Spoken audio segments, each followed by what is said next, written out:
Like a Hellcat.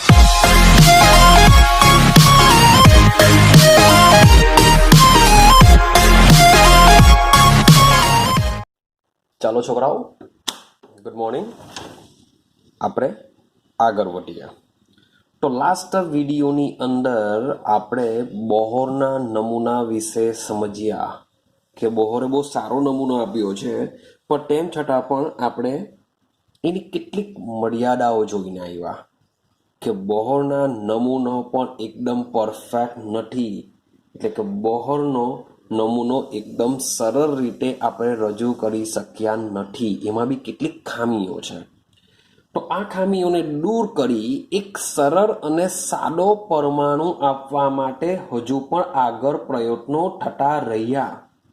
અને આ જે આગળના જે પ્રયત્નો છે એ આગળના પ્રયત્નોને સમજવા માટે આપણે બે વસ્તુને સમજવી પડશે. પહેલી વસ્તુ છે દ્રવ્યની દ્વૈત વર્તણૂક, અને આજે જ આપણે બીજી વસ્તુ ભણવાના છે હાઇઝેનબર્ગનો અનિશ્ચિતતાનો સિદ્ધાંત. તો આ બંને સિદ્ધાંતો બોહરની જે મર્યાદા છે એ મર્યાદાને હજુ પણ વધુ એમ કહેશે આ બે નિયમો કે ભાઈ બોહરનો નમૂનો પરફેક્ટ નથી. તો શા માટે પરફેક્ટ નથી? કઈ એવી બોહરના નમૂનામાં પણ મર્યાદા છે? જે મેં તમને મર્યાદા સમજાવેલી છે એના સિવાયની મર્યાદા આ બે નિયમને સમજ્યા પછી તમને જોવા મળશે. તો સમજીએ. સૌથી પહેલા દ્રવ્યની દ્વૈત વર્તણૂક શું છે તેને સમજવાનો પ્રયત્ન કરીએ. હવે ટોપિકનું નામ છે દ્રવ્યની દ્વૈત. દ્વૈતનો મતલબ થાય બે વર્તણૂક. ક્લિયર છે? ચાલો, હવે આ જે દ્રવ્યની જે દ્વૈત વર્તણૂક છે, મીન્સ કે દ્રવ્ય, સાદી સિમ્પલ ભાષામાં જો વાત કરું તો દ્રવ્ય બે સ્વભાવ ધરાવે. જેમ હાથીના બે પ્રકારના દાંત આવે, એક ચાવવાના અને એક બતાવવાના. તો દ્રવ્ય પર શું કરે છે? બે સ્વભાવ ધરાવે છે. હવે કયા કયા સ્વભાવ ધરાવે એને સમજો. તો આ જે થિયરી છે એ થિયરી ઈસવીસન 1924 ની અંદર બાય ફ્રેન્ચ ભૌતિક શાસ્ત્રી છે ડ બ્રોગલી. શું? ડ બ્રોગલી. તો ધ બ્રોગલી નામના વૈજ્ઞાનિક છે, ધ બ્રોગલી નામના વૈજ્ઞાનિકે રજૂ કર્યું કે જે દ્રવ્ય છે, શબ્દ સમજો, દ્રવ્ય વિકિરણની જેમ દ્વૈત વર્તણૂક ધરાવે. ધ બ્રોગલીએ આવું કીધું કે જે દ્રવ્ય છે, દ્રવ્ય પર શું કરે છે? વિકિરણની જેમ બે સ્વભાવ ધરાવે છે, દ્વૈત વર્તણૂક ધરાવે છે. તો આપણે વિકિરણ માટે તો ભાઈ સાબિત કરીને આવ્યા છે કે ભાઈ વિકિરણ શું કરે છે? તરંગ પ્રકૃતિ પણ ધરાવે છે અને વિકિરણ કણ પ્રકૃતિ પણ ધરાવે છે. પ્રયોગ દ્વારા આપણે આ વસ્તુ સાબિત કરીને આવ્યા છે. તો દ્રવ્યની જેમ વિકિરણ પણ દ્વૈત વર્તણૂક ધરાવે. તો એનો મતલબ એમ થઈ શકે કે દ્રવ્ય પર શું ધરાવતા હોવા જોઈએ? કણ અને તરંગ એમ બે પ્રકૃતિ ધરાવતા હોવા જોઈએ. ક્લિયર થાય છે શું કહેવા માંગુ છું? અથવા ડ બ્રોગલી શું કહેવા માંગે છે કે જે દ્રવ્ય છે, દ્રવ્ય પર શું ધરાવતા હોવા જોઈએ? કણ અને તરંગ એમ બે ગુણધર્મો ધરાવતા હોવા જોઈએ. ચાલો, તો ભાઈ દ્રવ્યની વાત કરીએ તો દ્રવ્યમાં આવેલો કોણ હોઈ શકે? ઇલેક્ટ્રોન આવેલો હોઈ શકે. જે આ ઇલેક્ટ્રોન છે, ચલો આપણે વિકિરણથી જ શરૂઆત કરીએ. ભાઈ વિકિરણને આપણે ફોટોન કહીએ છીએ. વિકિરણ આપણે શું કહીએ છીએ? ફોટોન. તો આ જે ફોટોન છે એ ફોટોનની ભાઈ ફોટોન વેગમાન બી ધરાવી શકે અને સાથે સાથે તરંગ લંબાઈ બી ધરાવી શકે. વિકિરણની વાત કરીએ, વિકિરણ મીન્સ કે જે પ્રકાશનો પુંજ છે, ચોક્કસ પ્રકાશનો પુંજ, જેને આઇન્સ્ટાઈને ફોટોન નામ આપેલું છે, કે જે ઉર્જા ઉત્પન્ન કરી શકે, ધાતુમાંથી ઇલેક્ટ્રોન ઉત્સર્જિત કરી શકે. તો એટલી ઓછામાં ઓછી ઉર્જાને શું કહેશું? ફોટોન કહેશું. તો આ જે ફોટોન છે, ફોટોન શું કરે છે? વેગમાન પણ ધરાવે છે, સાથે સાથે તરંગ લંબાઈ પણ ધરાવે છે. તો વિકિરણ જે કણ અને તરંગ પ્રકૃતિ ધરાવે છે એ વિકિરણ એઝ અ ફોટોન જ છે. તો ફોટોન વેગમાન અને તરંગ લંબાઈ ધરાવે છે. તો દ્રવ્ય પણ આ જે દ્વૈત વર્તણૂક ધરાવે છે, મીન્સ કે ઇલેક્ટ્રોન પણ કણ અને તરંગ પ્રકૃતિ ધરાવતો હોવો જોઈએ. તો જેમ ફોટોન વેગમાન અને તરંગ લંબાઈ ધરાવે તેમ ઇલેક્ટ્રોન પર શું ધરાવતો હોવો જોઈએ? ઇલેક્ટ્રોન પર શું ધરાવતો હોવો જોઈએ? ભાઈ વેગમાન અને તરંગ લંબાઈ ધરાવતો હોવો જોઈએ. ક્લિયર છે? આ ઉપરથી દ્રવ્ય માટે દ્રવ્યની ફોટોન અને દ્રવ્યનું વેગમાન અને તરંગ લંબાઈ સાથે સંબંધ ધરાવતું સમીકરણ નીચે મુજબ રજૂ કર્યું કે આ સેન્ટેન્સ પરથી ડ બ્રોગલીએ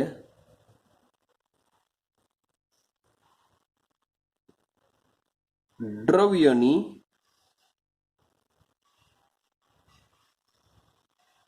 તરંગ લંબાઈ અને વેગમાન વચ્ચે સંબંધ ધરાવતું સમીકરણ આપ્યું. અને સમીકરણ શું છે? તો લેમ્ડા બરાબર h/p. પી બરાબર શું થાય છે? પી બરાબર mv થાય છે. પી ઇઝ ઇક્વલ ટુ mv થાય છે. માટે લેમ્ડા બરાબર શું થશે? h/mv થશે, જેને ડ બ્રોગલીનું સમીકરણ કહેવામાં આવે છે. લેમ્ડા બરાબર h/mv. હવે આ સૂત્રની વાત કરીએ કે જ્યાં m બરાબર શું થશે? વાત ચાલે છે કણ માટે. આપણે m તો ઇલેક્ટ્રોન માટે છે, પણ આ સમીકરણમાં આપણે કણ બોલીશું. કણનું ડ એટલે કે ઇલેક્ટ્રોન પર શું છે? કણ પ્રકૃતિ ધરાવે છે, માટે આપણે લખીશું કણનું દર. v છે કણનો વેગ. ક્લિયર થાય છે? અને માની લો કે આ સૂત્રની વાત કરીએ, પી મીન્સ વોટ? પી છે વેગમાન, મીન્સ કે કણનો વેગમાન થઈ જશે. ક્લિયર થયું? ચાલો હવે સમજો. આપણે આગળ જઈએ. હવે સમજવાનો પ્રયત્ન કરો કે ડ બ્રોગલીએ આટલું તો આપી દીધું કે ભાઈ ડ બ્રોગલીએ કહી દીધું કે જે દ્રવ્ય છે તરંગ લંબાઈ અને વેગમાન વચ્ચે સંબંધ ધરાવે છે લેમ્ડા બરાબર h/p. પણ આ કેવી રીતના આવ્યું? તો એના માટે શું કર્યું? એમણે પ્રાયોગિક પુરાવા આપ્યા. શું આપ્યા? પ્રાયોગિક પુરાવા આપ્યા. હવે કેવી રીતના પ્રાયોગિક પુરાવા આપ્યા તે સમજો. હવે જે ઇલેક્ટ્રોન છે ને ઇલેક્ટ્રોનનો પુંજ છે, જેમ વિકિરણ છે પ્રકાશનું, તે વ્યતિકરણ અને વિવર્તન જેવી ઘટનાઓ દર્શાવે છે. ક્લિયર છે? એક બાજુ કાળા પદાર્થનું ફોટો ઇલેક્ટ્રિક અસર બી સમજાવે છે, માટે કણ તરંગ કીધું. તો સેમ એ જ પ્રમાણે દ્રવ્ય પણ જો કણ અને તરંગ પ્રકૃતિ ધરાવતા હોય તો જે ઇલેક્ટ્રોનનો પુંજ છે એ વિવર્તન જેવી ઘટના પણ દર્શાવે છે. જે ઇલેક્ટ્રોનનો પુંજ છે એ શું કરશે? વિવર્તન જેવી ઘટના દર્શાવે છે. તો જે વિવર્તન જેવી જે ઘટના દર્શાવે છે એ ઇલેક્ટ્રોનની તરંગ પ્રકૃતિ દ્વારા આપણે દર્શાવી શકીએ છીએ કે ભાઈ ઇલેક્ટ્રોન તરંગ પ્રકૃતિ ધરાવે છે, તો આપણે આ વિવર્તન જેવી ઘટના દર્શાવી શકીએ છીએ. આ તરંગ પ્રકૃતિ જે છે, તરંગ પ્રકૃતિ પરથી બનાવવામાં આવ્યું ઇલેક્ટ્રોન માઇક્રોસ્કોપ. મીન્સ કે તમે બાયોલોજીમાં જે પ્રેક્ટિકલ કરશો, જે તમે સ્લાઇડ કટ કરશો, મીન્સ કે સ્લાઇડનું ઓબ્ઝર્વેશન કરશો, એ પાવરફુલ ઇલેક્ટ્રોન માઇક્રોસ્કોપ હોય છે. એ જ પ્રમાણે તમે બાયોલોજીમાં શરૂઆતમાં સાદા માઇક્રોસ્કોપ પણ જોશો. તો બે જાતના, એક તો ઇલેક્ટ્રોન માઇક્રોસ્કોપ હોય છે અને બીજું કયું હોય છે? સાદું માઇક્રોસ્કોપ હોય છે. હવે જે સાદું માઇક્રોસ્કોપ હોય છે એ સાદું માઇક્રોસ્કોપ પ્રકાશના તરંગ સ્વભાવ પર કામ કરે છે. પ્રકાશના તરંગ સ્વભાવ પર કામ કરે છે. જે ઇલેક્ટ્રોન માઇક્રોસ્કોપ હોય છે એ ઇલેક્ટ્રોનના તરંગ સ્વભાવ ઉપર કામ કરતું હોય છે. અને સાદા માઇક્રોસ્કોપ કરતા જે ઇલેક્ટ્રોન માઇક્રોસ્કોપ હોય છે, મીન્સ કે આ ખૂબ જ શક્તિશાળી છે. આ ખૂબ જ શું છે? શક્તિશાળી છે. અને આના કરતા આના વડે 150 લાખ ગણું આવર્ધન, મીન્સ કે મેગ્નિફિકેશન, મીન્સ કે ઝૂમ, એવું સમજી લો દેશી ભાષામાં ઝૂમ, કે આમાં જેટલું દેખાતું હોય તેના કરતા હજુ પણ વધારે 150 લાખ ગણું ઝૂમ કરીને જોઈ શકાય છે. કારણ કે એની પ્રકૃતિ શાના ઉપર છે? ઇલેક્ટ્રોનના તરંગ સ્વભાવ પર. મીન્સ કે ઇલેક્ટ્રોન માઇક્રોસ્કોપ ઇલેક્ટ્રોનના તરંગ સ્વભાવ ઉપર કામ કરે છે, જે પ્રકાશ કરતા બી કેવો હોય છે? શક્તિશાળી હોય છે. મીન્સ કે જે ઇલેક્ટ્રોન છે એ ઇલેક્ટ્રોન તરંગ પ્રકૃતિ ધરાવે છે, એવું આપણે સાબિત કરી શકીએ, હા કે ના?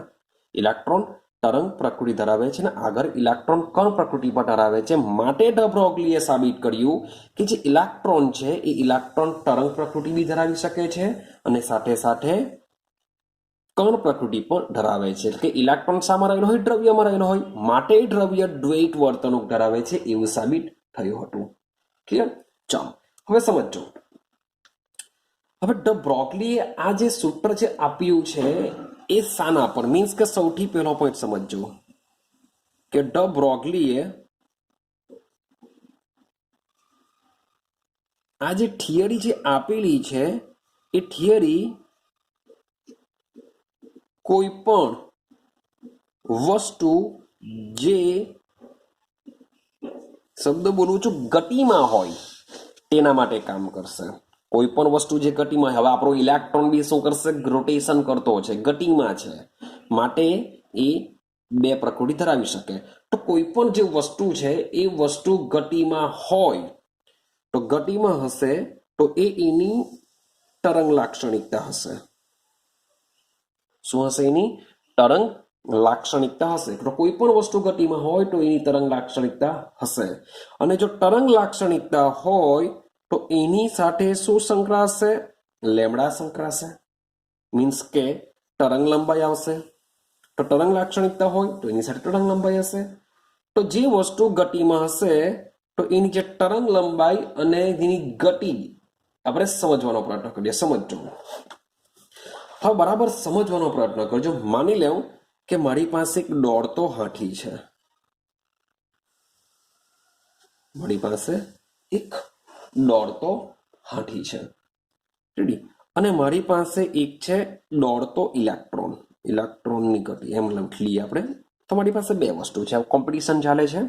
એક દોડતો હાથી છે અને બીજું શું છે? ઇલેક્ટ્રોનનું ગતિ છે. હવે જે દોડતો હાથી છે એનો 100%ની વાત છે કે એમ કેવો હશે?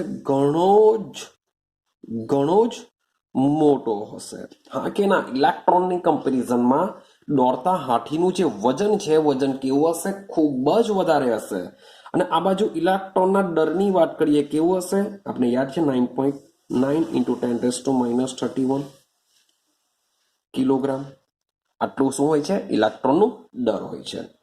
તો કમ્પેરિઝન બંનેના કરીએ કે એક દોડતો હાથી છે જે ખૂબ જ મોટો છે, વજન બી વધારે છે, એની કમ્પેરિઝન કરીએ છીએ ઇલેક્ટ્રોન સાથે, કારણ કે ઇલેક્ટ્રોનનો દર કેવો હોય છે? ખૂબ જ નાનો હોય છે.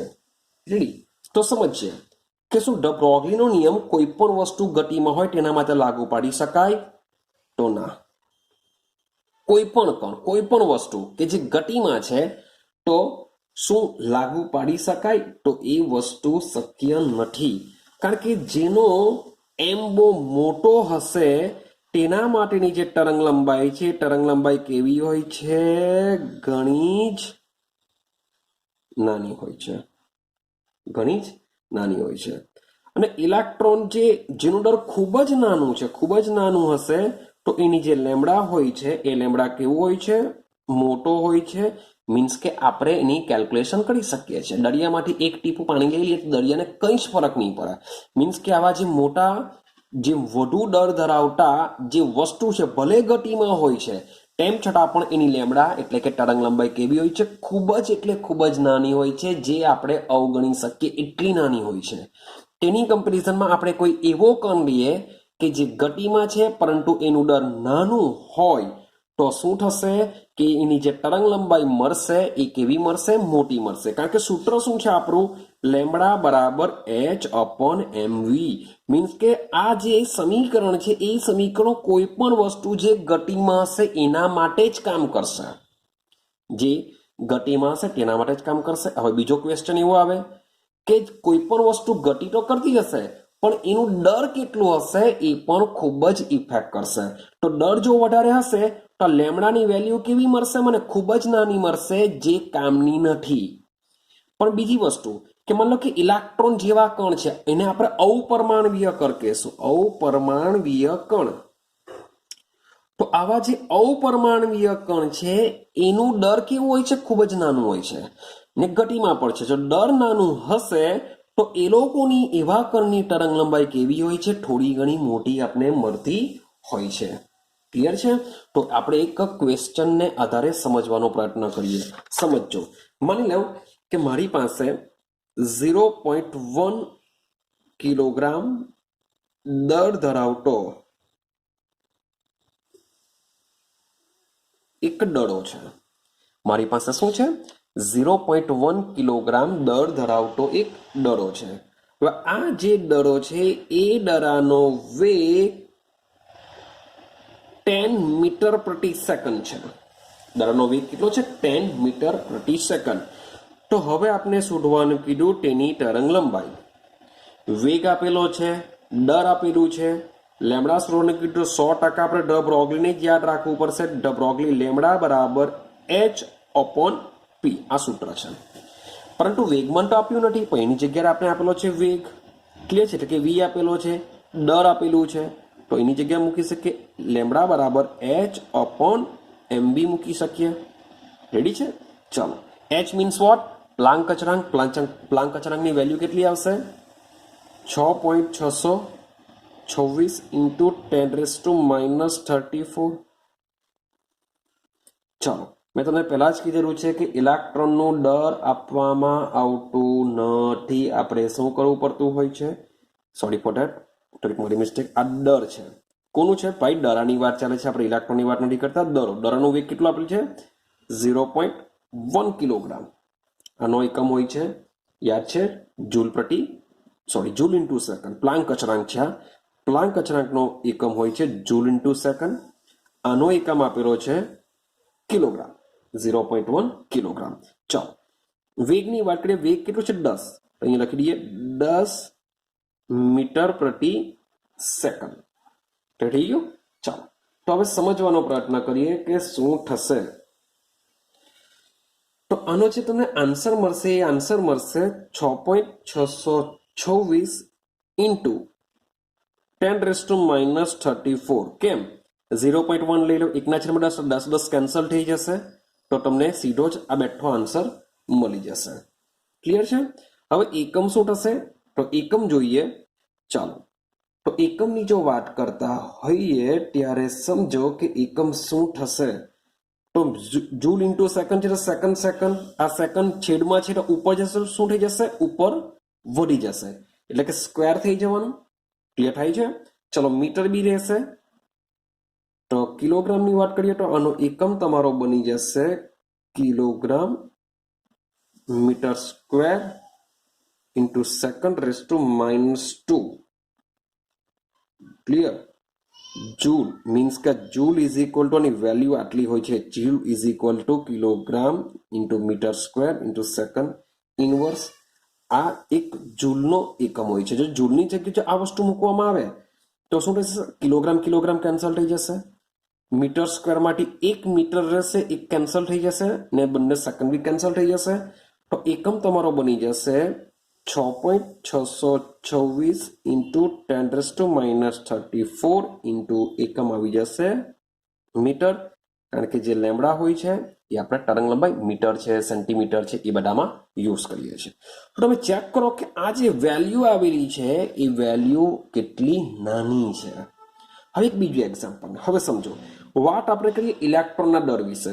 માન લો કે ઇલેક્ટ્રોનની તરંગ લંબાઈ મેળવવાનો પ્રયત્ન કરીએ. ઇલેક્ટ્રોનની તરંગ લંબાઈ ખાલી આપણે ઇલેક્ટ્રોનનો વેગ જાણી લઈએ કે જે ઇલેક્ટ્રોનની જે ગતિ ઉર્જા જે વેગ છે એ 3.0 ઇન્ટુ 10⁻⁻25 જૂલ જેવો છે. આટલું ખાલી યાદ રાખીએ. ચાલો સમજો. તો સેમ આ જ સૂત્રમાં મૂકીએ. Lambda is equal to H upon P માટે લેમડા બરાબર એચ અપોન એમવી. ચાલો એચ કેટલો 6.626 ઇન્ટુ 10⁻34. ચલો ઇલેક્ટ્રોનનું દર કેટલું તો 9.91 ઇન્ટુ 10⁻34. વેગ કેટલા આપ્યો 3.0 ઇન્ટુ 10⁻25. આટલી વસ્તુ છે. તો આનું તમે કેલ્ક્યુલેશન જો કરશો તો આનું કેલ્ક્યુલેશન કરવાથી તમને કેટલું આન્સર મળશે એ તમે જરાક વિચાર કરજો કે પ્લાન્ક અચળાંક મૂકી દીધો, એમ દર મૂકી દો, ઇલેક્ટ્રોનનો વેગ મતલબ કે ઇલેક્ટ્રોનનો વેગ એકચ્યુઅલી 2.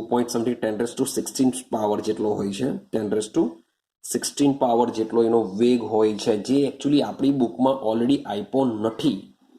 2. સમથિંગ જેવો હોય છે, આપણી બુકમાં નથી આપ્યો. પણ તમે જોશો તો જે અગાટલો જે આપણે થિયરી ભણીને આવ્યા બોહરની અભિધારણાઓ, એ બોહરની અભિધારણાઓમાં આપણો લાસ્ટ પોઈન્ટ હતો કે ભાઈ ઇલેક્ટ્રોનનો વેગ પણ નક્કી કરી શકાયો છે, પણ એની જે વેલ્યુ છે વેલ્યુ આપવામાં આવી નથી. તો એની જે વેલ્યુ હોય છે એ 2.18 ઇન્ટુ 10⁻⁻ સમથિંગ બરાબર એક્ઝેક્ટ મને યાદ નથી, પણ એની વેલ્યુ આપેલી છે, આપણી બુકમાં નથી આપી. રેડી? તો માની લો કે આટલી કઈ વેલ્યુ છે, તો આની તમે વેલ્યુ મેળવશો ને તો જે લેમડાની વેલ્યુ છે વેલ્યુ કેવી હશે કમ્પેરિઝન ટુ દર કરતા, જે દડો છે દડા કરતા આની વેલ્યુ લેમડાની વેલ્યુ કેવી હોય છે મોટી હોય છે, જે આપણે ગણી શકીએ છીએ એવું કહી શકાય. ક્લિયર? તો એના પરથી આપણે એ કહી શકીએ કે આ જે નિયમ છે એ ખૂબ જ નાના કણો છે, જેને આપણે અપરમાણવીય કણો કહીએ છીએ. એ અપરમાણવીય કણો જો ગતિમાં હોય તેના માટે જ આ નિયમ લાગુ પડી શકાય. હવે સવાલ એવો આવે કે શું દોડતા હાથી માટે, દોડતા કૂતરા માટે આ નિયમ લાગુ પાડી શકાય? તો નહીં લાગુ પાડી શકાય. ભલે ગતિમાં છે પણ એ લોકોનું દર કેવું હોય છે વધારે હોય છે. ક્લિયર છે? ચાલો હવે બુકને કોયડો સોલ્વ કરવાનો પ્રયત્ન કરીએ. 2.13 હવે સમજો કે ભાઈ ઇલેક્ટ્રોનનું દર આપેલું છે 9.1 ઇન્ટુ 10⁻31 કિલોગ્રામ. ચાલો તેની ગતિ ઉર્જા આપેલી છે. સમજો ગતિ નથી આપી, એનો વેગ નથી આપ્યો, શું આપ્યું ગતિ ઉર્જા. ગતિ ઉર્જા કેટલી આપેલી છે 3.0 ઇન્ટુ 10⁻25 જૂલ. અને પૂછી છે તરંગ લંબાઈ. હવે યાર અહીંયા આપેલું છે ગતિ ઉર્જા આપેલી છે, વેગ નથી આપ્યો. ગતિ ઉર્જાનો મતલબ શું થાય કે ભાઈ ગતિ ઉર્જા is equal two 1/2 mv square. આપણી પાસે આ સૂત્ર છે, સોરી ફોર ધેટ. તો ગતિ ઉર્જા ઇઝ ઇક્વલ ટુ શું થશે 1/2 mv સ્ક્વેર થશે. ચલો ગતિ ઉર્જાની વેલ્યુ કેટલી આપી 3.0 into 10⁻25 is equal two 1/2 m કેટલો આપ્યો 9.1 ઇન્ટુ 10⁻31 ઇન્ટુ વી સ્ક્વેર. તો વી સ્ક્વેરને જો કરતા બને તો વી સ્ક્વેર બરાબર શું થશે 2 ઇન્ટુ 3.0 ઇન્ટુ 10⁻25. આ નીચે લઈ આવીએ 9.1 ઇન્ટુ 10⁻31 આવું કંઈક થવાનું. ચાલો મારે તો માત્ર મીન્સ કે આની વેલ્યુ મેળવી લેજો, એટલે કે તમને વી સ્ક્વેરની વેલ્યુ આવશે. પછી આપણે શું જેની જે બી વેલ્યુ આવશે એને આપણે અહીંયાથી આ સ્ક્વેર કરીને એને રૂટમાં લઈ આવીશું. જે બી વોટ એવર બી જે બી આન્સર આવશે એને, તો તમે એ આન્સર મીન્સ કે તમે જાતે કેલ્ક્યુલેશન કરી લેજો. એ તમારો આન્સર આઈ થિંક સો બુકમાં જે આપેલો છે મીટર પ્રતિ સેકન્ડ જેટલો તમારો આન્સર આવશે. તો આ તમને જે બી આન્સર આવશે એક સાનો આવશે વી નો આન્સર મળી જશે. રેડી? આપણે તરંગ લંબાઈ શોધવાની છે. આપણે જાણીએ છીએ કે વી, હવે ચાલો તરંગ લંબાઈ મીન્સ કે લેમડા બરાબર એચ અપોન એમવી. આવું સૂત્ર છે આપણી પાસે, લેમડા બરાબર એચ અપોન એમવી. રેડી? તો લેમડા બરાબર એચ અપોન એમવી નો જો સૂત્રનો ઉપયોગ કરીએ તો 6.626 ઇન્ટુ 10⁻34 છેદમાં ચલો દર કેટલો આપેલો છે 9.1 ઇન્ટુ 10⁻34 અને વેગ કેટલો આવ્યો 812. તો આ આન્સર તમને 8967 ઇન્ટુ 10⁻10 મીટર આપેલો છે. જો નેનોમીટરમાં કન્વર્ઝન કરે 896.7 નેનોમીટર થઈ જશે. આ તમારી આવી ગઈ લેમડા. તો લેમડાની વેલ્યુ ચેક કરો ઇલેક્ટ્રોન માટે કેવી આવે છે વેલ્યુ સારી એવી આવે છે. ક્લિયર? હવે કોઈ છોકરો એવું કહે કે સર મારે ડ બ્રોગલી, કારણ કે વી આપેલો છે તો વી બરાબર, તો આપણે ખબર છે, યાદ છે એક સૂત્ર કે સી બરાબર લેમડા ઇન્ટુ વી. તો લેમડા બરાબર સી અપોન વી. તો સી નું વેલ્યુ કેટલી હોય છે? 3.0 ઇન્ટુ 10⁸ હોય છે મીટર પ્રતિ સેકન્ડ. ને વેગ કેટલા આવ્યો? 812. તો જરા કેલ્ક્યુલેશન કરી જજો, શું વેલ્યુ આટલી આવે છે? આ સૂત્રનો ઉપયોગ કરીએ તો ચેક કરી લેજો. રેડી છે?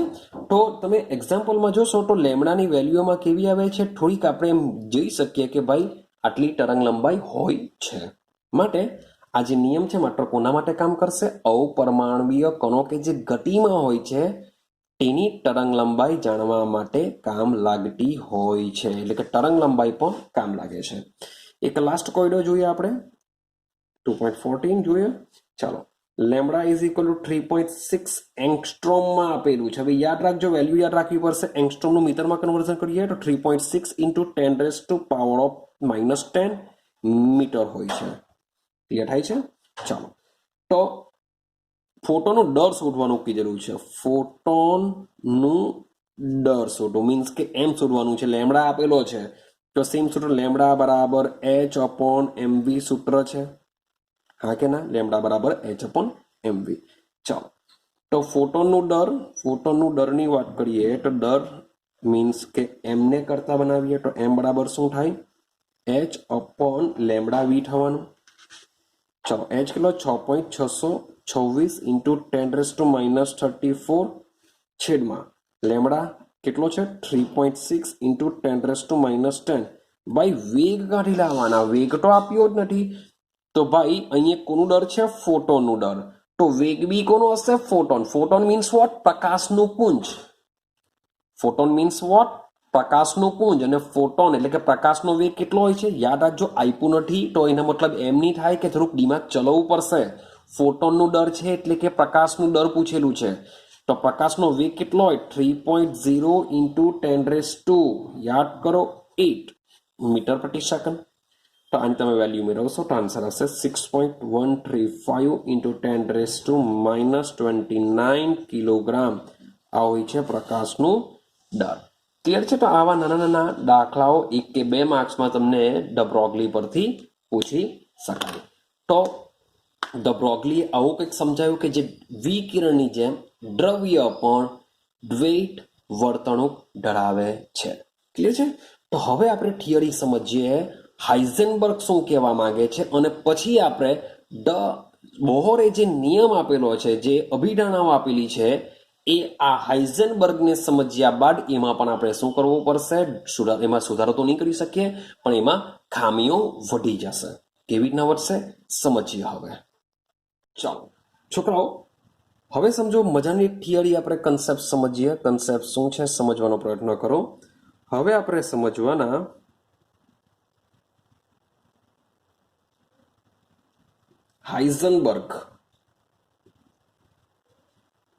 હાઇઝનબર્ગનો અનિશ્ચિતતાનો સિદ્ધાંત શું છે એને સમજવાનો પ્રયત્ન કરીએ. હાઇઝનબર્ગ શું કહેવા માંગે છે, ચાલો સમજો. તો આ જે હાઇઝનબર્ગ છે એ હાઇઝનબર્ગ ભાઈ આવ્યો 1927માં, મીન્સ કે ડ બ્રોગલી પછી આવ્યો. ડ બ્રોગલી આવેલો હતો 1924ની અંદર, તો હાઇઝનબર્ગ આવ્યો 1927ની અંદર. આ હાઇઝનબર્ગ એ જર્મન ભૌતિક શાસ્ત્રી છે, મીન્સ કે જર્મનીથી બિલોંગ કરે છે, જર્મની ભૌતિક શાસ્ત્રી છે. ચાલો, તો તેમણે શું કરેલું છે? અનિશ્ચિતતાનો સિદ્ધાંત આપ્યો. સૌથી પહેલા તમારે પોઈન્ટ સમજવો પડશે. અનિશ્ચિત, અનિશ્ચિતનો મતલબ શું થાય?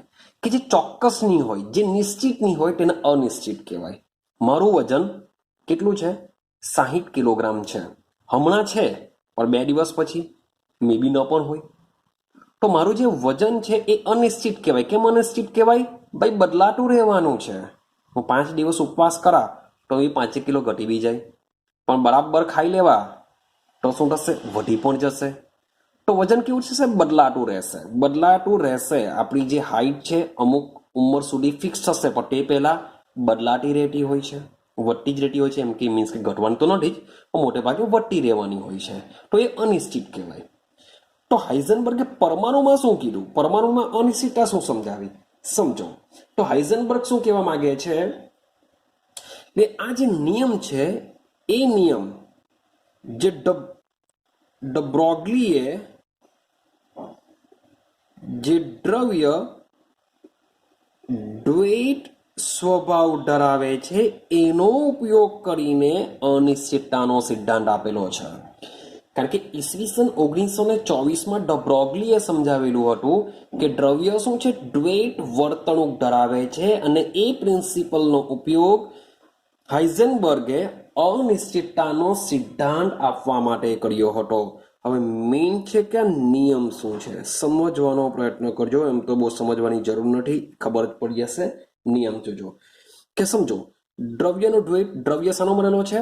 પ્રોટોન, ન્યુટ્રોન, ઇલેક્ટ્રોનનો બનેલો છે. આપણે જે બી વાત કરીશું એ ઇલેક્ટ્રોન માટે કરીશું. તો આ નિયમ એવું કહે છે કે ઇલેક્ટ્રોનનું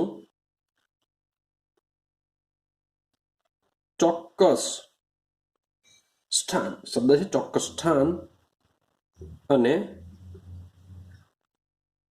ચોક્કસ વેગમાન. ચોક્કસ વેગમાનનો મતલબ શું થાય? વેગમાન મીન્સ કે પી ઇઝ ઇક્વલ ટુ શું થાય? એમવી. એટલે વાત શાની ચાલે છે?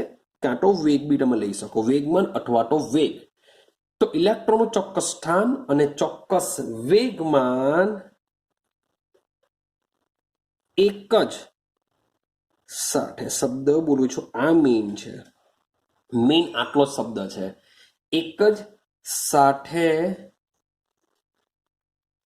નક્કી કરવાનું અશક્ય છે. સમજો નિયમને કે ભાઈ દ્રવ્યની અંદર જે ઇલેક્ટ્રોન આવેલો છે એ ઇલેક્ટ્રોનનું સ્થાન અને એનો વેગ એક જ સાથે, શબ્દ બોલું છું, એક જ સાથે નક્કી કરવાનું અશક્ય છે. મીન્સ કે હવે આપણે આવી ગયા બોહર પર. બોહરના નમૂનાને યાદ કરીએ. માની લો કે આપણું શું છે? કેન્દ્ર છે. ક્લિયર છે? બોહર બી એવું જ કહી છે. આ કેન્દ્રની આજુબાજુ આ પહેલી કક્ષા છે, n બરાબર 1. ક્લિયર છે? n બરાબર 1. ભાઈ આ બીજી કક્ષા છે. સોન ઘણી બધી કક્ષાઓ આવશે, પણ હું બધી કક્ષાઓ નથી દોરતો, મારે કામ છે એટલું દોરું. તો માની લો કે બીજી કક્ષા છે. રેડી છે? તો માની લો કે ઇલેક્ટ્રોન આ પહેલી કક્ષામાં છે. તો યાદ કરો કે પહેલી કક્ષામાં રહેલો જે ઇલેક્ટ્રોન છે એ ઇલેક્ટ્રોન કેન્દ્રથી કેટલો દૂર હોય છે? તો 52.9. યાદ કરો આંકડો, આપણે લાસ્ટ લેક્ચરની અંદર તમને કહ્યું હતું કે જે ઇલેક્ટ્રોન છે એ ઇલેક્ટ્રોન જો પહેલી કક્ષામાં આવેલો હોય તો પહેલી કક્ષામાં આવેલા ઇલેક્ટ્રોનનું કેન્દ્રથી અંતર કેટલું હોય છે? 52.9 pm પિકોમીટર જેટલો દૂર હોય છે. ક્લિયર? તો એનો મતલબ એમ થાય કે બોહરે ઇલેક્ટ્રોનનું સ્થાન ભાઈ નક્કી કરી દીધું હતું. કેટલું? 52.9. અને માન લો કે બીજી કક્ષામાં હોય, સૂત્ર શું છે યાદ છે તમને? કે 52.9 મીન્સ કે આપણે આ રીતના આરએન લખતા આવતા કે RN is equal two 52.9 into n square. આ બોહરે આપેલું સૂત્ર છે. મીન્સ કે બીજી કક્ષામાં હોય તો આપણે બેનો વર્ક કરતા, એટલે કે 4 ગુણ્યા 52.9 કરીને આપણે અહીંયા પીએમ સુધી કરતા. ક્લિયર થાય છે? તો આ રીતે બોહરે શું કરેલું હતું? ઇલેક્ટ્રોનનું સ્થાન આ રીતે નક્કી કરેલું હતું. અને સાથે સાથે બોહરે આપણે એક લાસ્ટ પોઈન્ટ મીન્સ કે અંદર આપેલું હતું કે જે ઇલેક્ટ્રોન કક્ષામાં ફરે છે તો એનો વેગ કેટલો હશે? એ વેગ, ઇલેક્ટ્રોનનો વેગનું બી મૂલ્ય એકચ્યુઅલી બોહરે શોધેલું હતું, પરંતુ આપણી બુકમાં એ મૂલ્ય આપ્યું નથી. પણ આઈ થિંક શું, મને જ્યાં સુધી યાદ છે ત્યાં સુધી actually exact value I don't know, તો 2.0 ઇન્ટુ 10⁻⁴ સમથિંગ એનું વેલ્યુ આપેલી છે, આપણી બુકમાં નથી. આપણે મીન્સ કે ગૂગલ બાબાને જો પૂછીશું તો એ વેલ્યુ આપણે મળી જશે. હમણાં જરાક ખોટો આંકડો તમને એક્ઝેક્ટલી મને યાદ નથી માટે હું લખતો નથી અહીંયા. તો ઇલેક્ટ્રોનનું વેગ પણ બોહરે આપ્યું હતું. હવે સવાલ એવો હાઇઝનબર્ગે પહેલો ક્વેશ્ચન એવી રીતના પૂછ્યો કે ભાઈ એનું વેગ પણ તમે કીધું, સાથે સાથે ઇલેક્ટ્રોનનું સ્થાન પણ કીધું, તો ભાઈ તમે માપ્યું કેવી રીતના? તો બોહરે આ જે વસ્તુ માપેલું છે એ માપેલું છે જુદા જુદા સમય માપેલું છે. ઇલેક્ટ્રોનનું જે સ્થાન છે, ઇલેક્ટ્રોનનો જે વેગ છે એ જે માપેલો છે ક્યારે માપેલો છે? જુદા જુદા સમયે માપેલો છે. જો જુદા જુદા સમયે માપીએ તો એમાં શું હોય છે? અનિશ્ચિતતા આવેલી હોય છે. શું આવેલી હોય છે? અનિશ્ચિતતા આવેલી હોય છે. કેવી રીતના? શા માટે અનિશ્ચિતતા આવશે સમજો. માની લો કે મારે ખરેખર પ્રયોગ કરવો છે. આ મારું કેન્દ્ર છે, આ મારી પહેલી કક્ષા છે. ભાઈ આ ઇલેક્ટ્રોન ગરબા રમશે. કેન્દ્રની આજુબાજુ શું કરશે? ઇલેક્ટ્રોન ગરબા રમશે. મને લાગે મારી પાસે અહીંયા એકદમ જ પાવરફુલ, મારી પાસે શું છે અહીંયા એકદમ પાવરફુલ,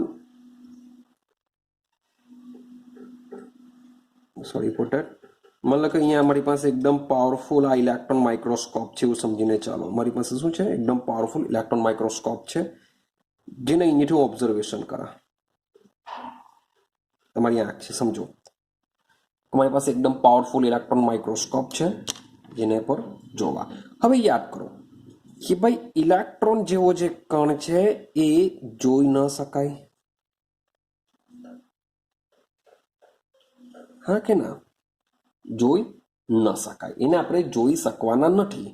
તો ઇલેક્ટ્રોનને જો આપણે નિહાળવું હોય તો આ ઇલેક્ટ્રોન પર શું કરવું પડશે? ચોક્કસ તરંગ લંબાઈ ધરાવતો વિકિરણ આપણે આપાત કરવું પડશે. તો વિકિરણની પર આપાત કરશો તો જ આપણે ઇલેક્ટ્રોન આપણે જોઈ શકીએ. તો હવે એક બીજો ક્વેશ્ચન આવે કે આ જે ચોક્કસ તરંગ લંબાઈ વાળો જે આપણે વિકિરણ આપાત કરીએ છીએ એ વિકિરણની તરંગ લંબાઈ કેવી હોવી જોઈએ? તો આ જે વિકિરણની જે તરંગ લંબાઈ છે, તરંગ લંબાઈ ઇલેક્ટ્રોનના પરિમાણ કરતા નાની હોવી જોઈએ. હવે સમજો કે હું શું કરું છું? વિકિરણ આપાત કરું છું. હવે સમજો કે ભાઈ ઇલેક્ટ્રોન તો ફરતો જ રહેવાનો, એને કંઈ રોકી નહીં શકાશે. ઇલેક્ટ્રોન શું કરશે? રોટેશન કરતો રહેશે. હવે આપણે જેવો એના પર વિકિરણ આપાત કરીએ ને અહીંયા આપણે માની લઈએ કે જેવું આ પોઝિશન પર આવશે ત્યારે ઇલેક્ટ્રોનનું સ્થાન માપી લઈએ કે ઇલેક્ટ્રોનનું સ્થાન ભાઈ આટલે છે, માપી લીધું. પણ જેવું આપણે વિકિરણ મીન્સ કે વિકિરણ આપાત કરીશું ત્યારે જ એનું સ્થાન દેખાશે. વિકિરણ આપાત કર્યું એનું સ્થાન દેખાયું, પણ વિકિરણ જેવું આના પર પડશે એટલે ઇલેક્ટ્રોન શું કરશે? ભાઈ ઉર્જા મેળવશે.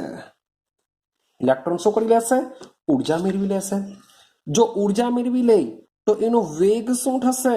ભાઈ વધી જશે. એનો વેગ શું થશે? વધી જશે. તમે વિચાર કરો કે તમે સ્થાન એકદમ એક્ઝેક્ટ ચોક્કસ નક્કી કરી દીધું કે ભાઈ મેં માઇક્રોસ્કોપ મૂકેલું છે આ સ્થાન ઉપર, તો ઇલેક્ટ્રોનનું સ્થાન તમે ચોક્કસ રીતે માપી લેશો કે પહેલી કક્ષામાં આટલી જગ્યા અહીંયા જ છે ઇલેક્ટ્રોન. પણ એ ઇલેક્ટ્રોનને જોવા માટે જે વિકિરણનો ઉપયોગ કરો છો તો એ વિકિરણ ઇલેક્ટ્રોન ઉપર પડવાને લીધે એની ઉર્જા વધી જશે. ઉર્જા વધી જાય તો શું થાય? વેગ વધી જશે, જેથી વેગમાં અનિશ્ચિતતા આવશે. મીન્સ કે વેગ તમે ચોક્કસ એક્ઝેક્ટ માપી શકવાના નથી. આઈડિયા આવે છે? તો સ્થાન ચોક્કસ કરી લેશો તો ઇલેક્ટ્રોનનો વેગ અનિશ્ચિત રહેશે. ઇલેક્ટ્રોનનો વેગ તમે એક્ઝેક્ટલી માપી શકવાના નથી. હવે કંઈક ઊંધું વિચારીએ. માનો કે તમને એટલું ખબર છે કે ઇલેક્ટ્રોન કેન્દ્રની આજુબાજુ ફરે છે. એનો વેગ મીન્સ કે બોહરે જે મુજબનો નક્કી કર્યો છે તે મુજબનો આપણે માની લઈએ કે એટલો વેગ છે. હવે તમે વિચાર કરો કે એક માણસ દોડતો જ રહે છે. માની લો કે આ રસ્તો છે, તો એક જે માણસ શું કરે છે? ભાઈ દોડતો જ રહે છે, દોડતો જ રહે છે. તો માણસ જો આ બાજુ દોડતો રહે, તમે કહી શકો ખરા કે ભાઈ 1 મિનિટ પછી અહીંયા આટલે છે. તમે જેવું જોવા જશો ભાઈ એ તો દોડતો રહે છે. એનું સ્થાન ચોક્કસથી તમે કહી શકવાના નથી. તો ઇલેક્ટ્રોન બી રોટેશન કર્યા કરે છે, તો વેગ તમે નક્કી કરશો, ચોક્કસ વેગ નક્કી કરશો, પણ એનું સ્થાન માપવાનો પ્રયત્ન કરશો તો ઇલેક્ટ્રોન મીન્સ કે જેવું પકડવા જશો સ્થાન જોવા માટે તો ભાઈ હટી જશે, કારણ કે રોટેશન કર્યા કરતો છે. એનો મતલબ એમ થાય કે આપણે ચોક્કસ વેગ જો જાણતા હોઈએ તો તેનું સ્થાન ચોક્કસ જાણી શકાતું નથી. જે બોહરે શું કીધેલું હતું? નીલ્સ બોહર છે એ નીલ્સ બોહરે ચોક્કસ કીધેલું હતું કે ભાઈ કેન્દ્રથી ઇલેક્ટ્રોનનું સ્થાન આટલે જ હશે, સાથે સાથેનો વેગ બી આટલો જ હશે. તે હવે ખોટો પડશે. તે હવે શું થઈ જશે? ખોટું પડી જશે. કેમ? તો આ હાઇઝેનબર્ગની થિયરી પરથી આપણે એટલું નક્કી થાય છે કે ઇલેક્ટ્રોનનો જે વેગ છે, ઇલેક્ટ્રોનનો વેગ અને જે ઇલેક્ટ્રોનનું જે સ્થાન છે એ બંનેને આપણે એક જ સમયે માપી શકવાના નથી. ક્લિયર થાય છે? મીન્સ કે એમાં શું આવશે? અનિશ્ચિતતા આવશે. એક્ઝેક્ટલી માપી નહીં શકીશું પણ એની નજીકનું કંઈક હોઈ શકે. તો એના પરથી હાઇઝેનબર્ગે અનિશ્ચિતતા સ્થાન અને વેગ માટે એક સૂત્ર આપ્યું. મીન્સ કે સ્થાન માટે આપણે અનિશ્ચિત સ્થાન માટે આપણે બોલીશું ડેલ્ટા એક્સ. આ શું કહેવાશે? અનિશ્ચિત સ્થાન માટે ડેલ્ટા એક્સ કહેશું. સેમ તેના વેગમાનમાં અનિશ્ચિતતા માટે કહેશું ડેલ્ટા પી. જે શું દર્શાવશે? અનિશ્ચિતતા વેગમાનમાં, અનિશ્ચિત વેગમાન. તો આના પરથી એક સૂત્ર આપ્યું, યાદ રાખવાનું છે તમારે, delta X into delta P greater than or equal to, શબ્દ બોલું છું, greater than or equal to h upon 4 pi. ભાઈ આ જે h upon 4 પાઈ છે ફિક્સ રહેશે. કેમ? 6.626 ઇન્ટુ 10⁻34 છેદમાં 4 પાઈ એટલે 3.14. એ વેલ્યુ તો ફિક્સ રહેવાની. તો જે બી પ્રોબ્લેમ છે આમાં થશે. મીન્સ કે બંનેનું જે સ્થાનમાં અનિશ્ચિતતા h upon 4 પાઈ જેટલી હોય છે. પણ ડેલ્ટા પી ની જગ્યાએ માની લઉં કે આપણે મૂકી શકીએ delta X into delta P is equal to M into V greater than or equal to h upon 4 pi. Ready છે? હવે સમજો કે ભાઈ મારી પાસે શું છે? કેન્દ્ર છે. મારી પાસે કેન્દ્ર છે અને એની આજુબાજુ શું છે? કક્ષામાં ઇલેક્ટ્રોન રોટેશન કરે છે. હા, મતલબ કે ઇલેક્ટ્રોનની જગ્યાએ હું ફરું છું, ઇલેક્ટ્રોનની જગ્યાએ હું ફર્યા જ કરું છું, 1-2 દિવસ સુધી ફર્યા જ કરું છું. તો તમે વિચારો મારું 60 કિલોગ્રામ વજન છે એ તમને કેટલું જોવા મળશે? 50 કિલોગ્રામ થોડાક દિવસ પછી. મીન્સ કે મારું ડર તો ઘટી જશે.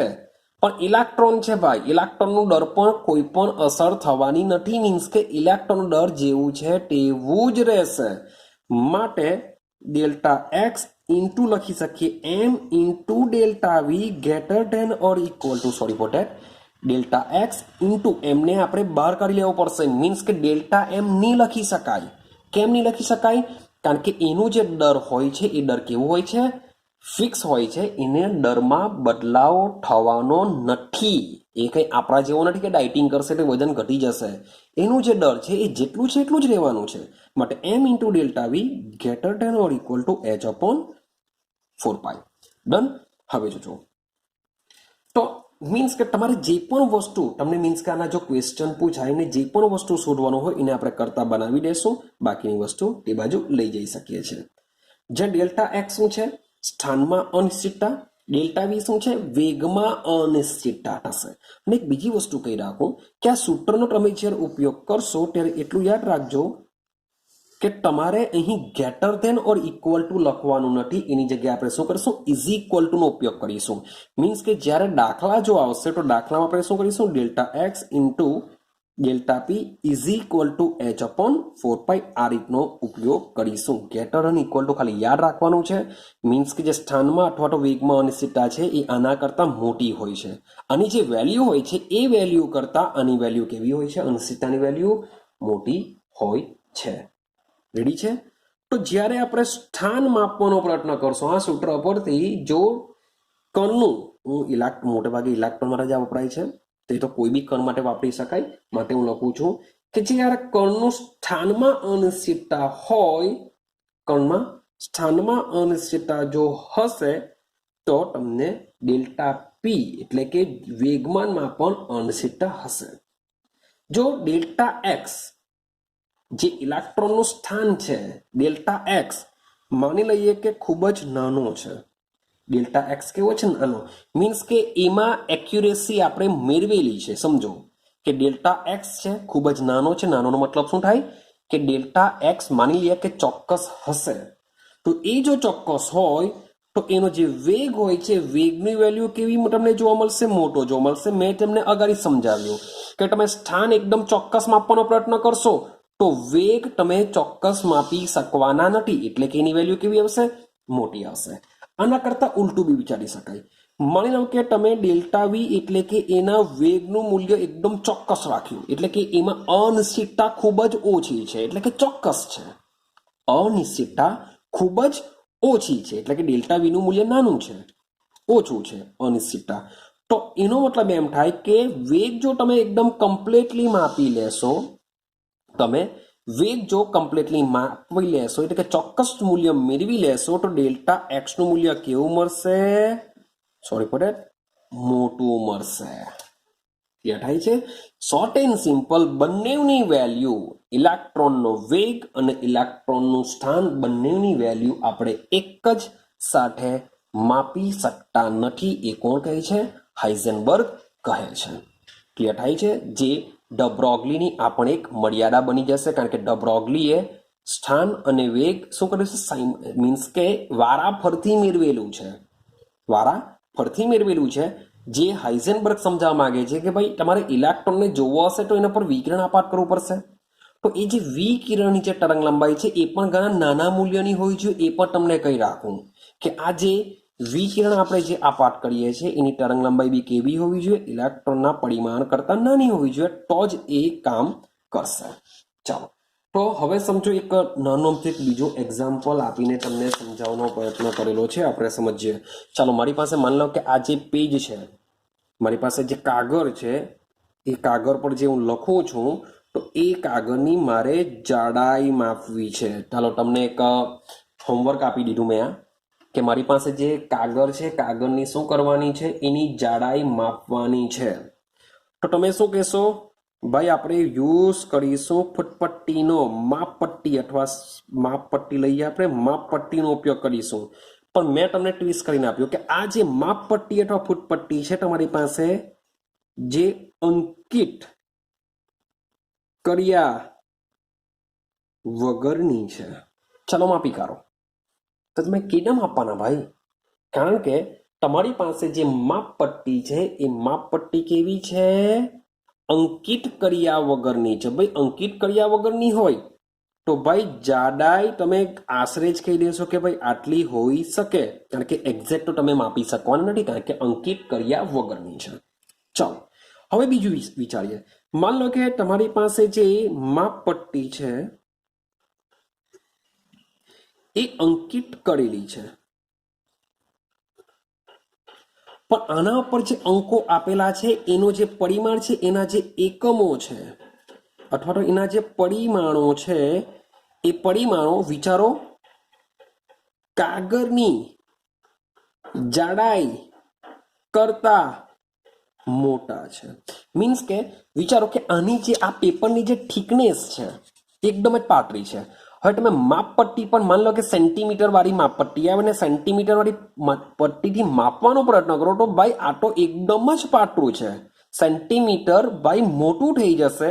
માટે આ કાગળની જાડાઈ તમે ફૂટપટ્ટી વડે માપી શકાય ખરી, પણ એના પર જે પરિમાણ આપેલા છે, સેન્ટીમીટરમાં આપેલા હોય, મીટરમાં આપેલા હોય, ફૂટમાં આપેલા હોય, તો બિચારો આટો એકદમ જ નાનું છે.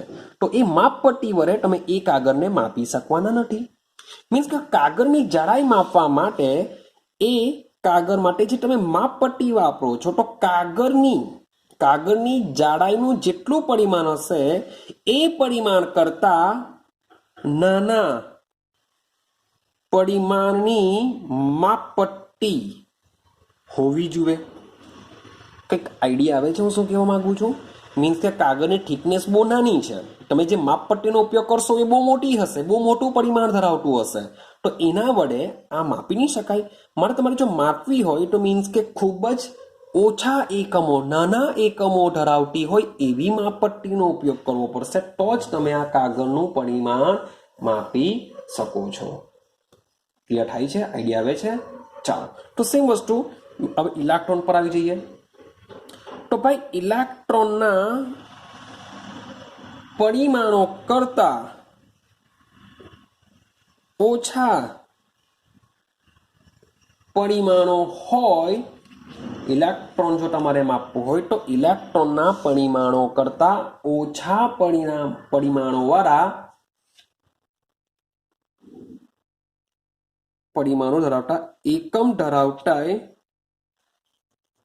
માપપટ્ટીનો શું કરવો પડશે? ઉપયોગ કરવો પડશે. ક્લિયર? હવે ઇલેક્ટ્રોનની વાત કરીએ તો બિચારું ઇલેક્ટ્રોન તો કેવું છે? બિંદુ સ્વરૂપમાં છે. ક્લિયર? ઇલેક્ટ્રોન કેવું છે? બિંદુ સ્વરૂપમાં છે. ને આને જોવા માટે, ઇલેક્ટ્રોનને અવલોકિત કરવા માટે મેં તમને અગાડી જ વાત કરી, આપણે શાનો ઉપયોગ કરીશું? પ્રકાશનો ઉપયોગ કરીશું અથવા વિદ્યુત ચુંબકીય વિકિરણ, મીન્સ કે પ્રકાશ પણ એક વિદ્યુત ચુંબકીય વિકિરણનો જ એક ભાગ છે. તો ક્યાં તો પ્રકાશનો ઉપયોગ કરીશું અથવા વિદ્યુત ચુંબકીય વિકિરણનો ઉપયોગ કરીશું, તો જ આપણને શું થશે? ઇલેક્ટ્રોન દેખાશે. પણ જેવો હવે આ ઇલેક્ટ્રોન પર આ જે પ્રકાશ અથવા વિદ્યુત ચુંબકીય વિકિરણ જે આપાત કરું છું એ ઇલેક્ટ્રોનના પરિમાણ કરતા કેવો હોવો જોઈએ? નાનો હોવો જોઈએ. એની જે તરંગ લંબાઈ છે એ પ્રકાશની તરંગ લંબાઈ ઇલેક્ટ્રોનની તરંગ લંબાઈ કરતા નાની હોવી જોઈએ, તો જ આપણે એક્ઝેક્ટલી માપી શકીશું. ક્લિયર છે? કેમ? કારણ કે વિકિરણની જો તરંગ લંબાઈ વધારે હશે તો એની સાથે અથડાશે, એને શું મળશે? ઉર્જા મળશે, કારણ કે એની ઉર્જામાં ફેરફાર થઈ જશે.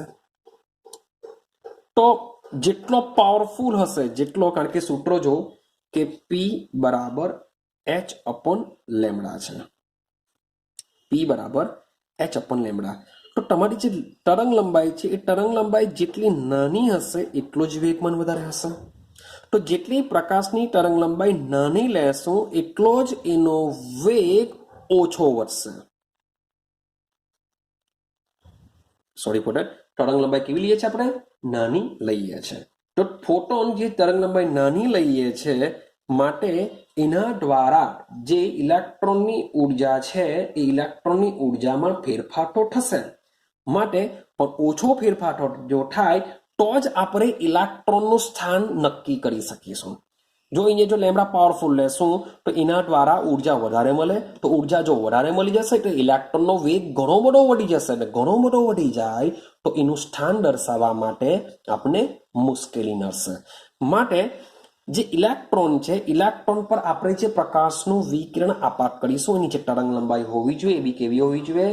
નાની હોવી જોઈએ, તો જ આપણે ઇલેક્ટ્રોનનું સ્થાન નક્કી કરી શકશું. ક્લિયર છે? તો આને આપણે હાઇઝનબર્ગનો અનિશ્ચિતતાનો સિદ્ધાંત કહીએ છીએ. હવે સેમ વાત કરીએ કે જે હાઇઝનબર્ગનો અનિશ્ચિતતાનો સિદ્ધાંત છે એની ઉપયોગિતા શું?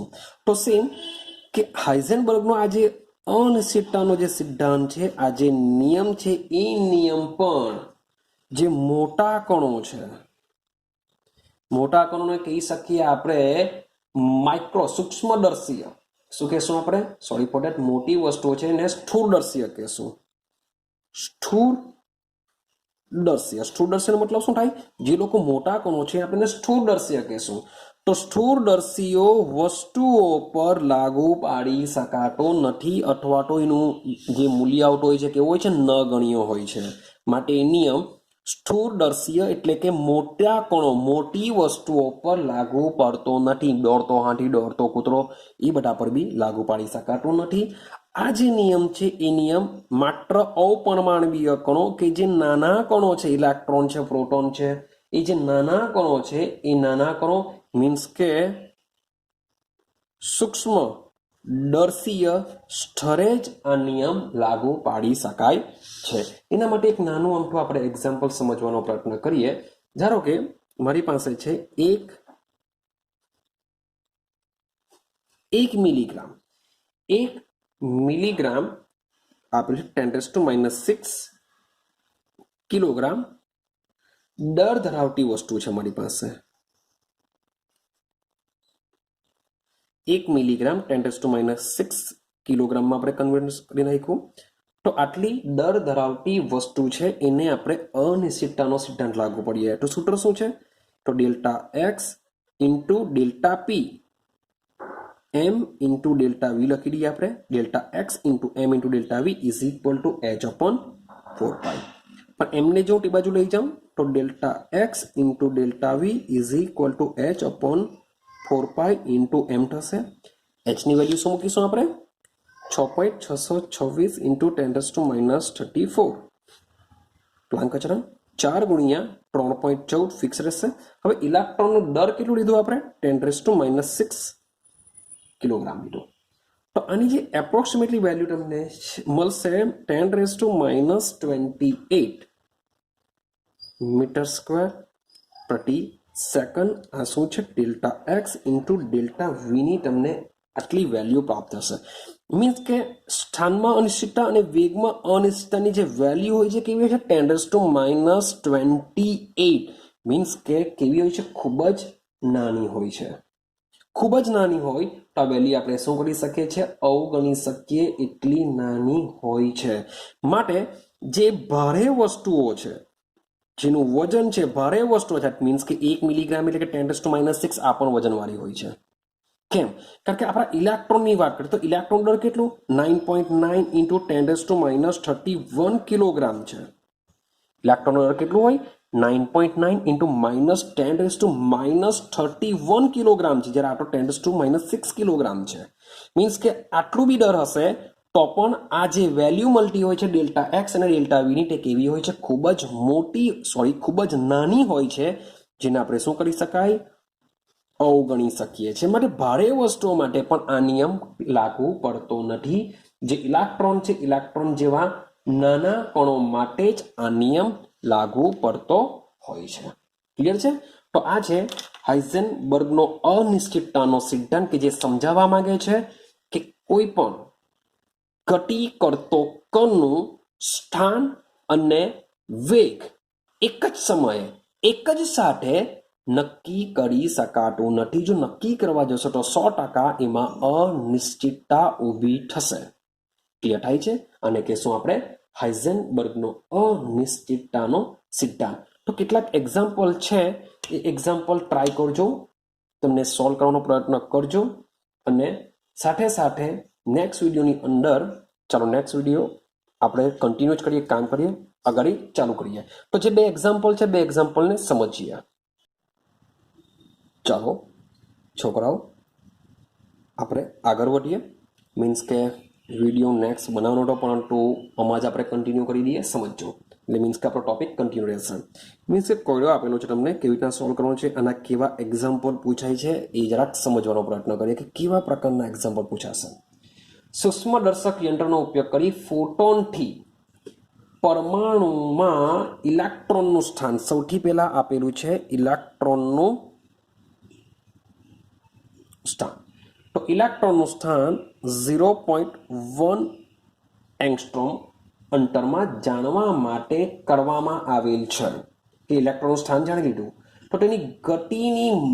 તો તેની ગતિના માપનમાં કેટલી અનિશ્ચિતતા ઊભી થશે? ગતિના માપનમાં અનિશ્ચિતતા એટલે કે delta V is equal to question mark. તો તેની ગતિની માપનમાં કેટલી અનિશ્ચિતતા ઊભી રહેશે એવું આપણને પૂછેલું છે. તો સેમ વસ્તુ સૂત્ર શું છે? Delta X into delta P is equal to H upon 4 pi. Clear છે? દાખલા ગણીશું ત્યારે આપણે ઇઝ ઇક્વલ ટુ લેશું પણ થિયરીમાં greater than or equal to આવશે.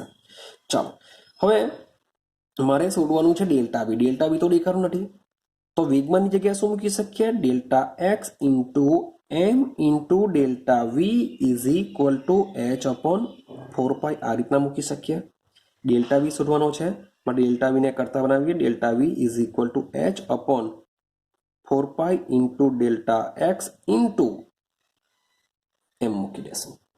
રેડી? ચલો બધી વેલ્યુ મૂકતા જઈએ. આપણે વેલ્યુ મૂકીએ 6.626 ઇન્ટુ 10⁻34 4 ગુણ્યા 3.14. ક્લિયર છે? ચાલો હવે જે ઇલેક્ટ્રોનનું સ્થાનમાં અનિશ્ચિતતા આપેલી છે મીન્સ કે ઇલેક્ટ્રોનનું સ્થાન તો આપેલું છે પણ સૂક્ષ્મદર્શક યંત્રનો ઉપયોગ કર્યો છે. જ્યારે બી અનિશ્ચિતતા આવશે તો સ્થાન અથવા તો જે બી વેગ આપેલો હશે એ 100% શું હશે? અનિશ્ચિતતા જ આપેલી હોય છે.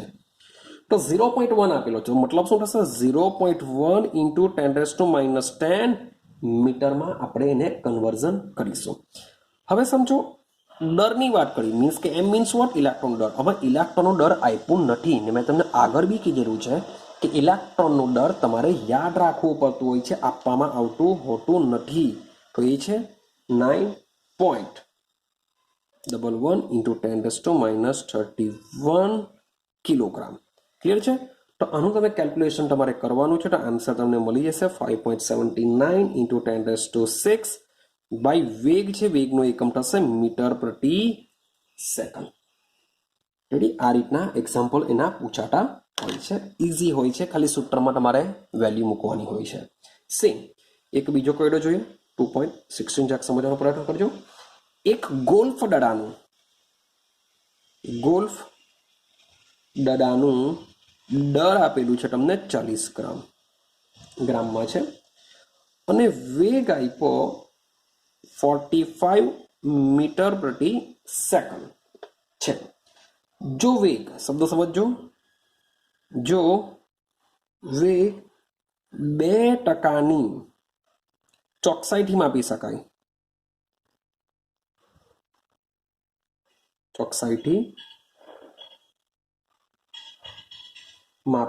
શકાય, તો સ્થાનમાં અનિશ્ચિતતા ગણો. આવો ક્વેશ્ચન છે અને આપણે સોલ્વ કરીએ. તો રકમ પાછું વાંચીએ. તમને આપેલો છે ગોલ્ફ દડાનું દર આપેલું છે, એટલે કે એમ આપ્યો, વેગ આપ્યો, પરંતુ સાથે સાથે વેગ છે 2%ની ચોકસાઈથી માપી શકાય. શબ્દ આને સમજવાનું છે. શું આપેલું છે? કે જે વેગ છે એ વેગ 2%ની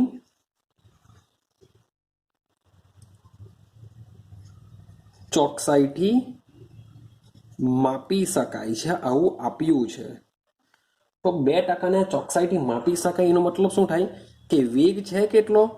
45 છે, 2%ની ચોકસાઈથી છે, તો ભાઈ ટકાને આપણે કરવું હોય તો આપણે શું કરીશું? ભાગ્યા 100 કરી નાખીશું. એટલે આન્સર કેટલા આવશે? 0.9 મીટર પ્રતિ સેકન્ડ. આ યાદ રાખજો કે તમને આપેલું છે 2%ના ચોકસાઈથી માપી શકાય, માટે જેટલો વેગ છે એટલા ટકા ભાગ્યા 100, તો તમને આનો વેગ મળી જશે. હવે તો સેમ સૂત્ર કે delta X into M into delta V is equal to h upon 4π. Clear છે? ચાલો, સ્થાનમાં અનિશ્ચિતતા શોધવાની માટે delta X is equal to h upon 4π into M into delta V. h ની વેલ્યુ 6.626 ઇન્ટુ 10⁻34, 4 ગુણ્યા 3.14. ચાલો, દર કેટલું આપેલું છે? 40 ગ્રામ. શું આપેલું છે? 40 ગ્રામ આપેલું છે, તો 40 ગ્રામ આપણે લઈ લઈએ. પણ મોટે ભાગે આપણે જે દર છે, દર સામાન્ય લઈએ છીએ કિલોગ્રામમાં લઈએ છીએ. દર સામાન્ય લેશું, યાદ રાખજો, કિલોગ્રામની અંદર. તો માટે ગ્રામ પરથી કિલોગ્રામમાં કન્વર્ઝન કરવું હોય તો 10⁻3 લઈ લેશું. માટે એનું કન્વર્ઝન શામાં થઈ ગયું? કિલોગ્રામની અંદર થઈ જશે. ચાલો, વેગની વાત કરીએ તો વેગમાં અનિશ્ચિતતા કેટલી આવી જવાની? હવે 0.9 મીટર પ્રતિ સેકન્ડ આવી જશે. તો આ રીતે તમે કેલ્ક્યુલેશન કરજો. તો આની વેલ્યુ તમે 1.46 ઇન્ટુ 10⁻33 સેમ ડેલ્ટા એક્સ, એટલે કે સ્થાન તમને પૂછેલું છે તો એ આવશે મીટરમાં આન્સર આવશે. મીન્સ કે સ્થાન કેટલું દૂર છે, એટલું અંતર માપવા માટે શું કરીશું? આપણે મીટરનો ઉપયોગ કરીશું. ક્લિયર થાય છે? તો આ જે વેલ્યુ તમે ચેક કરશો તો વેલ્યુ કેવી આવી? એકદમ જ નાની આવેલી કહેવાય. 1.46 ઇન્ટુ 10⁻33 ખૂબ જ કેવી છે? નાની છે. માટે તમને કીધેલું છે કે આ જે નિયમ છે મોટે ભાગે કોના માટે વપરાશે? ઇલેક્ટ્રોન જેવા નાના કણો માટે જ વપરાશે. ગોલ્ફનો દડો લઈ લે, હાથી કૂતરાનો વાટો છોડો, ગોલ્ફનો નાનો અમથો દડો હોય છે, તેના માટે પણ વાપરવામાં આવતો નથી. રેડી છે? ચાલો, હવે જરાક સમજજો. ચાલો, તો આ જે થિયરી છે, આ બંને થિયરીઓને મીન્સ કે બંને થિયરી આજે જે આપણે સમજ્યા ડ બ્રોગલીનો સિદ્ધાંત અને હાઇઝેનબર્ગનો અનિશ્ચિતતાનો સિદ્ધાંત, કે જે બોહરની નિષ્ફળતાનું કારણ સૂચવે છે. બોહર નિષ્ફળ ગયો છે એવું સમજાવે છે. કેવી રીતના સમજો? વાત કરીએ બોહરની નિષ્ફળતા. તો મેં તમને જે આગળની જે બધી વાત કરી હતી, ડબલેટ ટ્રિપલેટને સમજાવી શકે, સિમેન્સ અસર, સ્ટાર્ક અસર, હાઇડ્રોજન સિવાયના પરમાણુ માટે સમજાવી નહીં શકાય, ભાઈ 2 પરમાણુ ભેગા થઈને અણુ બનાવે છે એ સમજાવી નહીં શકાય. એ તો છે જ, એ તો નિષ્ફળતા જ છે. પણ સાથે સાથે એણે જે કહ્યું હતું, હવે એને પણ આપણે સમજવાનો પ્રયત્ન કરીએ. ચાલો તો વાત સમજો કે ભાઈ બોહરના નમૂનાની વાત કરીએ. બોહરે જે બી કંઈ સમજાવ્યું છે ઇલેક્ટ્રોન અને કક્ષા વિશે સમજાવેલું છે, કે બોહરે ઇલેક્ટ્રોનની ઉર્જા શું હોય, ઇલેક્ટ્રોનનો વેગ શું હોય, અવસ્થાની ઉર્જા શું હોય, એક અવસ્થામાંથી બીજી અવસ્થામાં જાય ત્યારે ઉર્જાનો ફેરફાર શું થાય, તો એના વિશે સમજાવ્યું છે. તો સમજીએ કે ભાઈ જે ઇલેક્ટ્રોન છે, ઇલેક્ટ્રોન પર શું હોય છે? ભાર હોય છે. ઇલેક્ટ્રોન પર શું હોય છે? ભાર ધરાવે છે. અને આ જે ઇલેક્ટ્રોન છે એ શું કરે છે? કેન્દ્રની આજુબાજુ ઘૂમતો હોય છે. હવે આ જે કેન્દ્રની આજુબાજુ ઘૂમતો હોય છે એ નિશ્ચિત કક્ષામાં ઘૂમતો હોય છે. એવું કોણે કીધેલું છે? બોહરે કીધેલું હોય છે કે ભાઈ નિશ્ચિત કક્ષામાં ઇલેક્ટ્રોન કેન્દ્રની આજુબાજુ ફરતો હોય છે. ક્લિયર?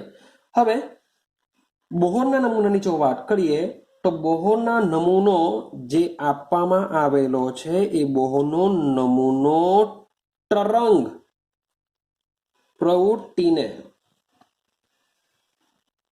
ધ્યાનમાં લે છે.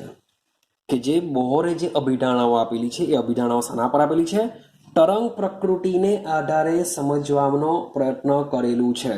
હવે આપણે આ નિયમ સમજીને આવ્યા. 2 નિયમો તેમાં જો સમજીએ કે કક્ષાઓ જે બોહરે શું કરેલું હતું? કક્ષાઓ નિશ્ચિત પદ ધરાવે છે એવું કીધેલું હતું. કેવી રીતે નિશ્ચિત પદ? કે ભાઈ Rn is equal two 52.9 into n square.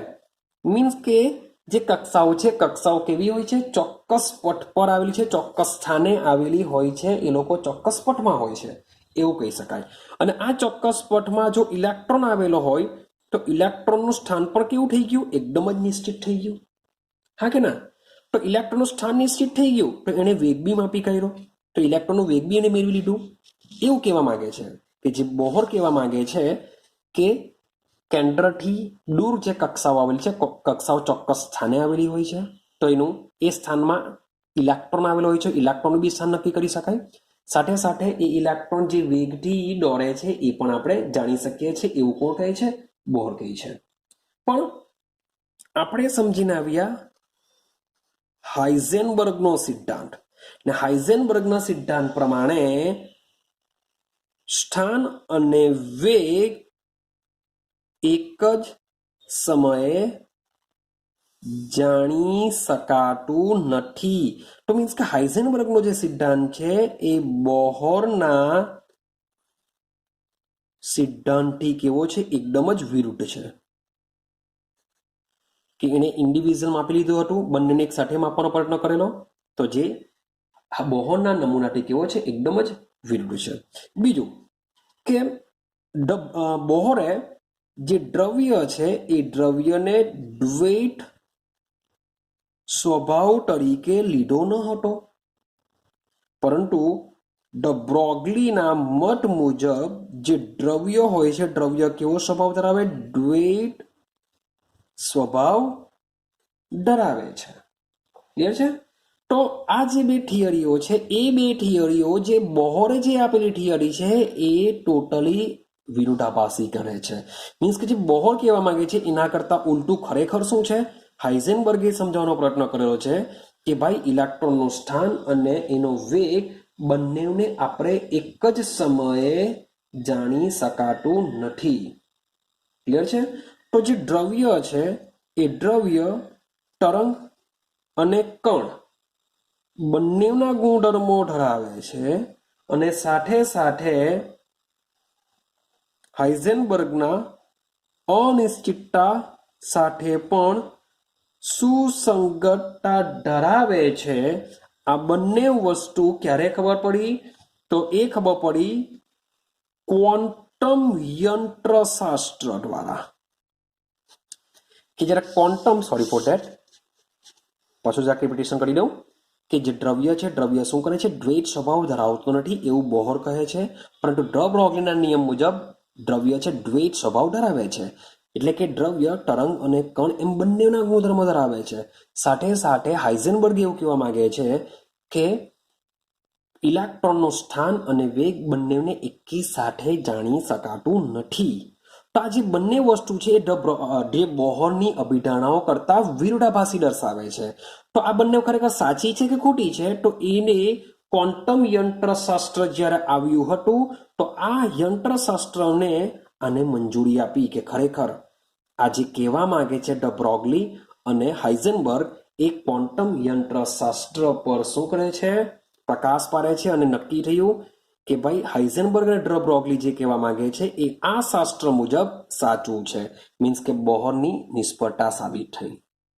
તો એનો મતલબ એમ થાય કે 100%ની વાત છે કે આ બે તો આપણે સમજ્યા કે ક્વોન્ટમ યંત્રશાસ્ત્રો આવ્યા પછી ડ બ્રોગલી અને હાઇઝનબર્ગ સાચા ઠર્યા. તો એનો મતલબ એમ થાય છે કે આ જે શાસ્ત્ર છે એ એવું તો એને શું કીધું કે જેને હાઇઝનબર્ગ અને ડ બ્રોગલીને સાચા ઠરવી દીધા. તો હવે પછીના નેક્સ્ટ વિડીયોની અંદર આપણે સમજવાનો પ્રયત્ન કરશું કે આ ક્વોન્ટમ યંત્રશાસ્ત્ર શું છે. ક્વોન્ટમ યંત્રશાસ્ત્ર એવું તો શું કહ્યું કે જે દ્રવ્ય બે સ્વભાવ ધરાવે છે અને ઇલેક્ટ્રોનનો વેગ અને સ્થાન બંનેને એકી સાથે જાણી ન શકાય. આ બંને ક્વોન્ટમ યંત્રશાસ્ત્ર મુજબ સાચું કહે છે. તો નેક્સ્ટ વિડીયોની અંદર હવે આપણે સમજવાનો પ્રયત્ન કરશું ક્વોન્ટમ યંત્રશાસ્ત્ર. તો રાહ જુઓ, ક્વોન્ટમ યંત્રશાસ્ત્રની શું કહેવા માંગે છે એ આપણે નેક્સ્ટ વિડીયોમાં કહીશું.